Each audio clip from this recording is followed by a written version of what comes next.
মানে আমি হচ্ছে খুব অস্থিরতার মধ্যে দিয়ে আছি আর কি। সেটা হচ্ছে আমি প্রতিদিন একটা লোকের নাম ধরে গালি দিতাম আর কি। তো এখন কয়দিন ধরে তার নামটাই ভুলে গেছি আর কি, নামটাই মনে করতে পারতেছি না, তাকে নাম ধরে গালি দিতে পারতেছি না। আমি একদম অস্থিরের মতো আছি, মানে ওরে গালি না দিলে আমার সারাদিন অস্থিরতার মধ্যে কাটে। নাম মনে করতে গিয়ে আবার অস্থিরতার মধ্যে কাটে, গালিটা দিতে পারি না, অস্থিরতার মধ্যে কাটে। ওই কুত্তার বাচ্চা হচ্ছে ওই আমার হচ্ছে আমি ও একটা কোম্পানির মালিক আর কি লন্ডনে, না কোম্পানির নাম বললাম না আর কি।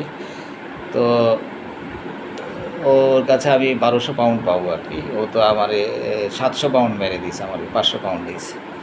তো কুত্তার বাচ্চারে আমি তো গালি দিতাম প্রত্যেকদিন ওর নাম ধরে। এখন আমি নাম মনে করতে পারতেছি না, আমি কেন যে এগুলো ভুলে গেছি। তো আজকে হুজুরের কাছে গেলাম, হুজুরকে বললাম যে এরকম আমি তার নাম ধরে প্রত্যেকদিন গালি দিতাম, এখন গালি দিতে পারছি না, প্রচণ্ড অস্থিরতা লাগতেছে।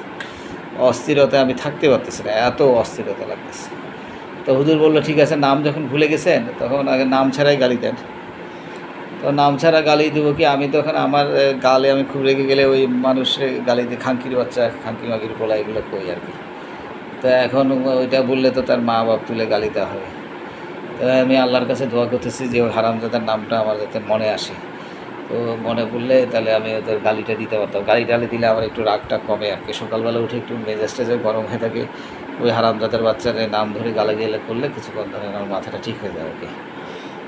তো আপনারা দোয়া করেন কুত্তার বাচ্চার নামটা যাতে আমি মনে করতে পারি আর কি, নাহলে খুব অস্থিরতা লাগতেছে। আপনার আমাকে গালি দিতেই হবে ওরে, গালি না দিলে আমি থাকতে পারবো না আর কি।